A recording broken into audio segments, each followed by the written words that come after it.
ଘନ ଜଙ୍ଗଲରେ ବଗୁଲା ନାମକ ବଗ ଏକ ଗଛରେ ରହି ଆସୁଥିଲା। ସ୍ୱଭାବରେ ବହୁତ ଶାନ୍ତ ଥିଲା। ସେହି ଜଙ୍ଗଲର ଅନ୍ୟ ଏକ ଗଛରେ କାଳୁ ନାମକ କାଉଟିଏ ରହୁଥିଲା। କାଳୁ କାଉର ସ୍ୱଭାବ ବହୁତ ଖରାପ ଥିଲା। ଜଙ୍ଗଲର ସବୁ ପକ୍ଷୀମାନଙ୍କ ସାଥିରେ ସବୁଦିନ ସବୁବେଳେ କାଳୁ କାଉର ଝଗଡ଼ା ହେଉଥିଲା। ବଗର ରଙ୍ଗ ଧଳା ହେଇଥିବାରୁ କାଳୁ କାଉ ସବୁବେଳେ ବଗକୁ ଈର୍ଷା କରୁଥିଲା। ସେହି ଜଙ୍ଗଲର ପାଖ ଗାଁରେ ମନୁ ନାମକ ଜଣେ ଶିକାରୀ ରହୁଥିଲା। ପ୍ରତ୍ୟେକ ଦିନ ଜଙ୍ଗଲକୁ ଯାଇ ଶିକାର କରୁଥିଲା। ମନୁ ଶିକାରୀ ତୀର ଚଲାରେ ବହୁତ ମାହିର ଥିଲା। ଦିନକର କଥା, ସବୁଦିନ ଭଳି ମନୁ ଶିକାରୀ ଜଙ୍ଗଲକୁ ବାହାରିଥାଏ ଶିକାର କରିବା ପାଇଁ। ଏଣେ ବହୁତ ଖରା, ତେଣେ ଜଙ୍ଗଲର ଚତୁର୍ଦ୍ଦିଗରେ ବୁଲି ସେ ଶେଷରେ ନିରାଶ ହୋଇଗଲା। କେଉଁଠାରେ ତାକୁ ଶିକାର ମିଳିଲା ନାହିଁ। ଜଙ୍ଗଲରେ ବୁଲି ବୁଲି ତା ବୁଦ୍ଧି ଗୁଡୁମ ହୋଇଗଲା। ବହୁତ ସମୟ ଖୋଜାଖୋଜି କଲା ପରେ କୌଣସି ଶିକାର ନ ପାଇ ଏକ ବୃକ୍ଷ ତଳେ ଠିଆ ହୋଇ ମନେ ମନେ କହିବାକୁ ଲାଗିଲା, ଆରେ ହେ, ଆଜି ମୁଁ କାହା ମୁହଁ ଚାହିଁ ଆସିଥିଲି କେଜାଣି, କୌଣସି ଶିକାର ମୋତେ ମିଳିଲା ନାହିଁ। ଆଜି ମୁଁ ଖାଇବି କ'ଣ? ଶିକାର ନେଇ ଗଲେ ସିନା ଘରେ ରନ୍ଧା ହେବ। ଏଣେ ଖାଲି ହାତରେ ଫେରିଲେ ଘରେ ମୋ ଉପରେ ପାଟି କରିବେ। କାଳୁ କାଉ ଏଇ ସବୁ କଥା ଗଛ ଉପରୁ ସବୁ ଦେଖୁଥାଏ।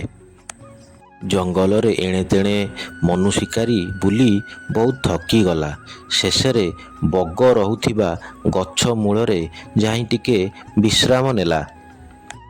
ଯେମିତି ଶିକାରୀଟି ବଗ ରହୁଥିବା ଗଛ ମୂଳରେ ବିଶ୍ରାମ ନେଇଛି, କାଳୁ କାଉ ଏହାକୁ ଦେଖୁଥିଲା ଏବଂ ସଙ୍ଗେ ସଙ୍ଗେ ସେ ରହୁଥିବା ଗଛରୁ ଉଡ଼ି ଆସି ବଗୁଲା ରହୁଥିବା ଗଛ ପାଖରେ ଡାଳରେ ଆସି ବସିଲା। ଏହିସବୁ କଥାକୁ ବଗୁଲା ବଗ ତା ଗଛରେ ବସି ସବୁ ଦେଖୁଥାଏ। କାଲୁ କାଉ ବଗ ରହୁଥିବା ଗଛରେ ଆସି ବସିଲା। ବସିକି ବଗୁଲା ସାଙ୍ଗରେ ଝଗଡ଼ା କରିବାକୁ ଲାଗିଲା।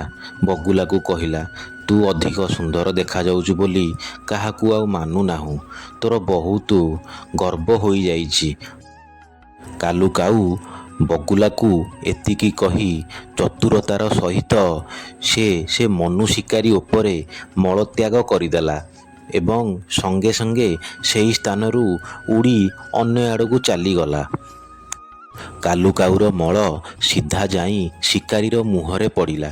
ଏତିକିରେ ଶିକାରୀର ନିଦ ଭାଙ୍ଗିଗଲା। ଶିକାରୀ ତତ୍କ୍ଷଣାତ୍ ଛିଡ଼ା ହୋଇଗଲା।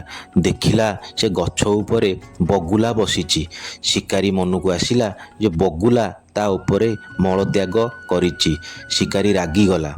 ମନୁ ଶିକାରୀ ବଗକୁ କହିଲା, ମୂର୍ଖ, ମୋ ଉପରେ ମଳତ୍ୟାଗ କଲୁ, ତତେ ଦଉଛି ରହ ଏବେ। ଏତିକି କହି ମନୁ ଶିକାରୀ ବଗୁଲା ବଗ ଉପରକୁ ତୀର ଚଳେଇ ଦେଲା।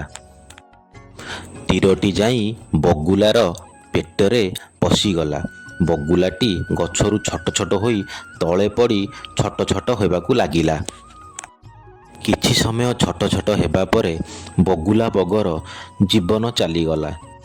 ବଗଟି ମରିସାରିବା ପରେ ମନୁ ଶିକାରୀ ଆଣିଥିବା ତା ଜାଲ ଭିତରେ ବଗଟିକୁ ପୂରାଇଦେଲା ଏବଂ ଖୁସି ମନରେ ଘରକୁ ଫେରିଗଲା।